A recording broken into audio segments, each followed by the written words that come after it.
Channel तो नया आए ने उन्होंने अगे गुजारिश है कि मेरे चैनल लाइक भी करो, सबसक्राइब भी करो, बेल आइकन भी दबा लो ताकि तुहानू अजीबो गरीब जी वीडियो लभदे रहन।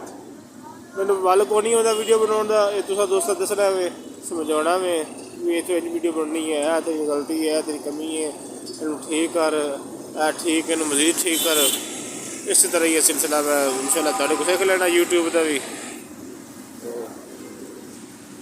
आखिर में तुहानू कोई इजाजत चाहांगा।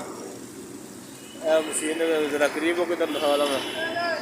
जनरेटर जनाब रात में लाइटा है कि जिमें छड़ दो गला 6 kV का 6 किलोवाट का, ठीक है। यह ना मशीना के जरिए